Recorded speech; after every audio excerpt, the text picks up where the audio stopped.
എല്ലാ മാന്യ പ്രേക്ഷകർക്കും സ്വാഗതം. Migration master class by Renu A. മൈഗ്രേഷനുമായിട്ട് ബന്ധപ്പെട്ട ചെലവുകളെക്കുറിച്ച് ഒരു എപ്പിസോഡ് ഇതിനു മുൻപ് നമ്മൾ സംപ്രേഷണം ചെയ്തിരുന്നു. അതിൻ്റെ ഒരു തുടർച്ചയാണ്. ഈ പ്രാവശ്യം സെറ്റിലിംഗ് ഡൗൺ കോസ്റ്റുകളെക്കുറിച്ചാണ്.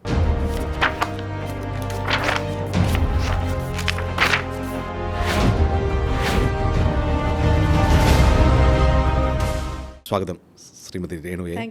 നമ്മൾ മുൻ എപ്പിസോഡിൽ വളരെ ഇൻട്രസ്റ്റിംഗ് ആയിട്ട് ആളുകൾക്ക് വലിയ ആശ്വാസം കൊടുത്തൊരു കാര്യമാണ്. ഇത്ര വലിയ പണം ഇല്ലെങ്കിലും പുറത്ത് പോകാൻ ചിലവ് ഇത്രയൊക്കെ ഉള്ളൂ, നമുക്ക് മാനേജബിൾ ആണ്. അവിടെ ചെന്നാൽ എന്തായിരിക്കും? അപ്പോൾ ഈ സെറ്റിലിംഗ് ഡൗൺ കോസ്റ്റുകളെ കുറിച്ച് നമുക്ക് സ്പെസിഫിക് ആയിട്ടുള്ളൊരു എപ്പിസോഡാണിത്. അപ്പോൾ നമുക്ക് ആ കാര്യം കുറച്ചും വിശദമായിട്ട് അവിടെ ചെന്നാൽ എന്തൊക്കെ ആവാം, അവിടെ താമസിക്കണം, അവിടെ ഭക്ഷണം കഴിക്കണം, യാത്ര ചെയ്യണം, ഒത്തിരി നിങ്ങൾക്കത് വിശദമായിട്ട് അറിയാം. ആക്ച്വലി കുറച്ച് സൂത്രപ്പണികളാണ് ഇതിനകത്ത് ആദ്യമായിട്ട് നമ്മൾ ചെയ്യേണ്ട കാര്യം. സെറ്റിലിംഗ് ഡൗൺ എന്ന് പറഞ്ഞാൽ ലൈക്ക് നമ്മൾ ചിന്തിക്കുന്നത് വളരെ കറക്റ്റാണ്. ഇപ്പോൾ ഇവിടുന്ന് ഒരു വ്യക്തി US-ലോ കാനഡയിലോ ഓസ്ട്രേലിയയിലോ ഉള്ള ഒരു സിഡ്നി, മെൽബോൺ അല്ലെങ്കിൽ ടൊറന്റോ പോലുള്ള ഒരു സിറ്റിയിൽ ചെല്ലുമ്പോൾ 100% യു നോ ദാറ്റ് കോസ്റ്റ് ഉണ്ട്. അത് നമ്മളുടെ ഇവിടുത്തെ ലിവിങ് കോസ്റ്റുമായിട്ട് ഒരു വ്യക്തി അതിനെ പറ്റി ചിന്തിക്കുമ്പോൾ, ഡോളറിൽ കൺവേർട്ട് ചെയ്യുമ്പോൾ തിങ്ക് അബൌട്ട് ഇറ്റ്, ഭയങ്കര ഹ്യൂജ് ആയിരിക്കും. അതിനൊരു ഉദാഹരണമുണ്ട്. ഇപ്പോഴെങ്കിലും അല്ല, വളരെ വർഷങ്ങൾക്ക് മുന്നേ എൻ്റെ ഒരു ക്ലയൻറ്റ്, എനിക്ക് തോന്നുന്നു that time I was just experiencing in the industry and settling down ഒക്കെ ഞാൻ എക്സ്പീരിയൻസ് ചെയ്തുകൊണ്ടിരുന്ന ഒരു സമയം, ഒരു 2012 ഒക്കെ ആയിരിക്കാം. അപ്പോൾ ഏതോ ഒരു ക്ലയൻറ്റ് കാനഡയിലാണെന്നാണ് എൻ്റെ ഒരു ഉദ്ദേശം, അത് ക്യൂബെക്കിലാണെന്നാണ്. എനിക്കൊരു നേഴ്സാണ്. നേഴ്സസിനെ സംബന്ധിച്ചിടത്തോളം അവർ ഏറ്റവും കുറവ് കോസ്റ്റിൽ ജീവിക്കുന്ന വ്യക്തികളാണ്.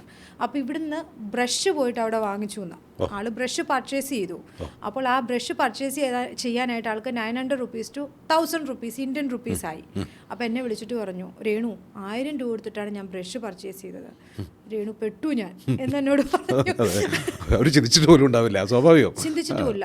പക്ഷേ എനിക്കത് ഭയങ്കര മാറ്റം ഉണ്ടാക്കി. എനിക്ക് മനസ്സിലായി, ഇനിയും ഒരാൾ പോകുമ്പോൾ കറക്റ്റ് ഒരു ഐഡിയ ഇല്ലാണ്ട് ഇവിടുന്ന് പോയാൽ ഇത് സ്ട്രഗിൾ ആവും. അതുപോലെ തന്നെ എനിക്ക് വേറൊരു അനുഭവം ഉണ്ടായി. എൻ്റെ ഒരു ക്ലയൻറ്റ് വിക്ടോറിയ, മെൽബോൺ, ഓസ്ട്രേലിയയെ സംബന്ധിച്ചിടത്തോളം മഴ പെയ്യാം, പെട്ടെന്ന് വെയിൽ വരും, ചിലപ്പോൾ മഴ പെയ്യും. അപ്പോൾ ഞാൻ ഒരിക്കലും ഒരു കുടയെ പറ്റി ചിന്തിച്ചിട്ടേ ഇല്ല ഒരു ക്ലയൻറ്റിനെ സജസ്റ്റ് ചെയ്യണം. ആ ക്ലയൻറ്റ് അവിടെ ചെന്നിട്ട് എന്തോ അത്യാവശ്യം നല്ല ഡോളർ മുടക്കി കുട വാങ്ങിച്ചു. എന്നെ വിളിച്ചിട്ട് പറഞ്ഞു, കുട എടുക്കാൻ എന്നോട് പറയായിരുന്നില്ല, വെറുതെ 100 രൂപയുടെ സാധനമാണ് ഞാനിവിടെ 2000-3000 രൂപയ്ക്ക് വാങ്ങിച്ചത്. അതൊരു മനുഷ്യ മനസ്സിനെ പെട്ടെന്ന് തന്നെ ഡൗൺ ആക്കും. അവൻ പെട്ടെന്ന് വറീഡാവും. ചിലപ്പോൾ അവൻ്റെ ഉള്ളത് ഒരു $5000 ആയിരിക്കാം. അതിൽ നിന്ന് ചിലപ്പോൾ അവൻ $100-200 മാറിയാൽ തീർന്നു. പക്ഷെ അവൻ വാങ്ങിക്കുന്ന ഒരു കുടയാണ്. പക്ഷെ കുട വേണം. പക്ഷെ അത് അവന്റെ അന്നത്തെ ദിവസത്തെ അത് ബാധിക്കുകയാണ്. അവൻ ചിലപ്പോൾ ജോബ് സെർച്ചിന് ഇറങ്ങുന്ന സമയത്തായിരിക്കാം ഇത് സംഭവിച്ചത്. പിന്നെ അവൻ ചിന്തിക്കുന്നത് ആ ജോബിനെ പറ്റിയല്ല, ആ കുടയ്ക്ക് സ്പെൻഡ് ചെയ്ത ഡോളറിനെ പറ്റിയാണ്. അവിടെയാണ് ഒരാൾ സെറ്റിലിംഗ് ചെയ്യുമ്പോൾ എങ്ങനെ പ്ലാൻ ചെയ്ത് ചെറിയ സൂത്രപ്പണികളോടുകൂടി പോകണം എന്നത് വളരെ ആവശ്യം. അവിടെ ആസ് എൻ മൈഗ്രേഷൻ ഏജന്റ് എന്നുള്ള നിലയ്ക്ക് വളരെ പ്ലാൻ ചെയ്താണ് ഇവരെ നമ്മൾ വിടുന്നത്.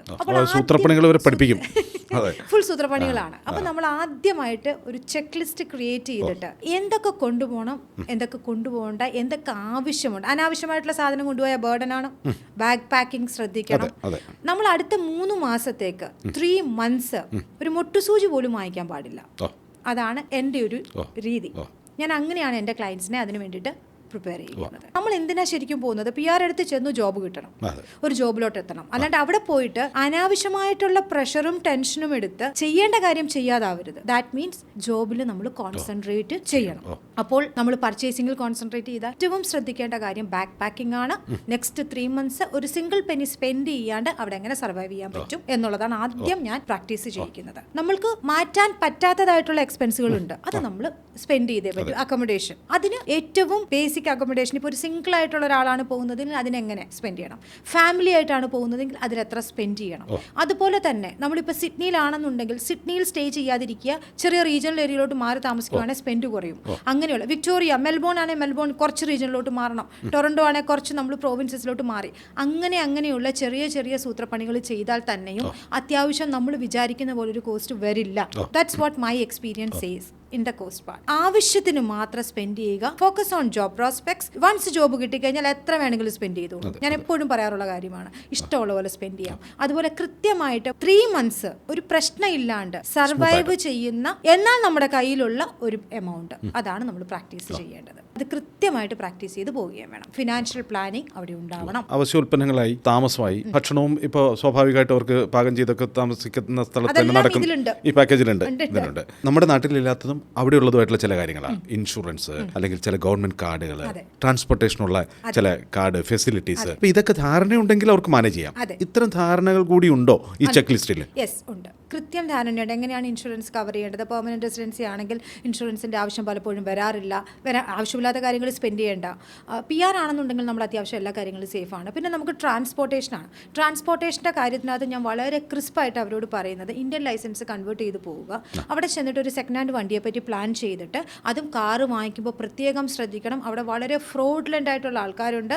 അപ്പോൾ അതിന് വേണ്ടിയിട്ടുള്ള കറക്റ്റ് കാര്യം അവർക്ക് പറഞ്ഞു കൊടുക്കും. എങ്ങനെ കാർ പർച്ചേസ് ചെയ്യണം, എങ്ങനെയായിരിക്കണം കാറിൻ്റെ ഡീറ്റെയിൽസ് ചെക്ക് ചെയ്യേണ്ടത്, എവിടെ പർച്ചേസ് ചെയ്യണം. എന്നിട്ട് കൃത്യമായിട്ട് സെക്കൻഡ് ഹാൻഡ് വാങ്ങിക്കുവാണെന്നുണ്ടെങ്കിൽ അതിനുള്ള ഫണ്ട് എപ്പോഴും ഞാൻ അറേഞ്ച് ചെയ്ത് പോകാൻ പറയാറുണ്ട്.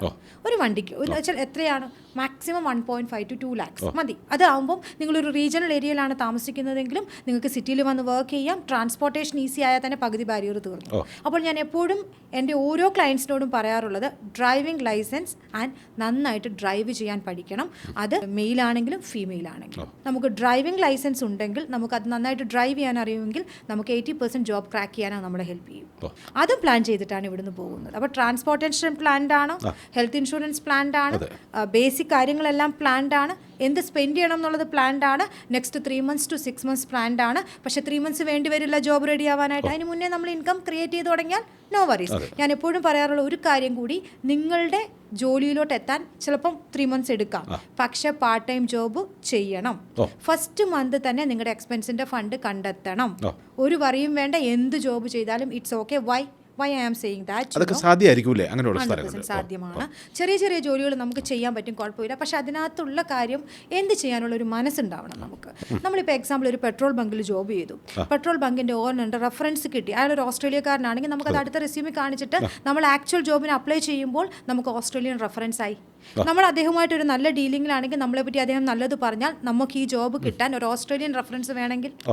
പക്ഷെ നമ്മൾ എപ്പോഴും ശ്രദ്ധിക്കുന്നത് എന്താ, ഇന്ത്യയിൽ നിന്ന് ചെന്നിട്ട് ഒരു ഇന്ത്യൻ റെഫറൻസ് ഉണ്ടാക്കാൻ ശ്രമിക്കും ഓസ്ട്രേലിയയിൽ. നോ, ഇന്ത്യയിൽ നിന്ന് പോയിട്ട് ഓസ്ട്രേലിയയിലുള്ള ഒരു റെഫറൻസ് ഒരു ഓസ്ട്രേലിയൻ്റെ കിട്ടണം. അദ്ദേഹം അവിടുത്തെ സിറ്റിസണും കൂടി ആണെങ്കിൽ ദാറ്റ്സ് വെൽ ആൻഡ് ഗുഡ്. അങ്ങനെ പ്ലാൻ ചെയ്തിട്ടാണ് നമ്മൾ ഇവിടുന്ന് പോകേണ്ടത്. നമുക്ക് സാധാരണഗതിയിൽ ഉണ്ടാകാവുന്ന എല്ലാ കാര്യങ്ങളെയും മുൻകൂട്ടി കണ്ടുകൊണ്ട് പ്ലാൻ ഉണ്ട്, ഒരു കണ്ടിജൻസി പ്ലാൻ ഉണ്ട്. ഇത്രയുമായിട്ട് പോയിട്ടുണ്ടെങ്കിൽ സ്വാഭാവികമായിട്ടും അവരെ സംബന്ധിച്ചിടത്തോളം അതിജീവിക്കാം. അവരെ സംബന്ധിച്ചിടത്തോളം അതിജീവിക്കാനും മുന്നോട്ട് പോകാനും ഏൺ ചെയ്യാനും ഒക്കെ പറ്റുന്ന സാഹചര്യങ്ങളാണ് ഈ നമ്മൾ കൈകാര്യം ചെയ്യുന്ന എല്ലാ രാജ്യങ്ങളിലും. ആ ഒരു ഉറപ്പാണ് നമുക്ക് ഇപ്പോൾ പ്രേക്ഷകരുമായിട്ട് പങ്കുവയ്ക്കാനുള്ളത്, അല്ലേ? അതൊരു എക്സ്പീരിയൻസ് ആണ് ഞാൻ ഷെയർ ചെയ്തത്. ഞാൻ പറഞ്ഞല്ലോ, എന്റെ ക്ലയന്റ് തന്നെ എന്നെ വിളിച്ചിട്ട് ബ്രഷ് വാങ്ങിച്ച കാര്യം, വാങ്ങിച്ച കാര്യമൊക്കെ ഷെയർ ചെയ്ത്, ബ്രഷും കൊടയും അവർക്ക് എപ്പോഴും ഒരു ഓർമ്മയിൽ നിൽക്കട്ടെ. ചെറിയ കാര്യങ്ങളാണെങ്കിലും വലിയ കാര്യമാണ്. അതിൽ സ്പെൻഡ് ചെയ്ത എമൗണ്ടും വലുതാണ്. ഒരു രാജ്യത്ത് നിന്ന് മറ്റൊരു രാജ്യത്തേക്ക് പോകുമ്പോൾ അത് വെറുതെ ഒരു യാത്രയല്ല, അതൊരു സെറ്റിലിംഗ് ഡൗൺ ആണ്. ആ സെറ്റിലിംഗ് ഡൗൺ കോസ്റ്റ് ഒരിക്കലും അതൊരു ബാധ്യതയല്ല, നമുക്ക് നന്നായി പ്ലാൻ ചെയ്താൽ. Thank you.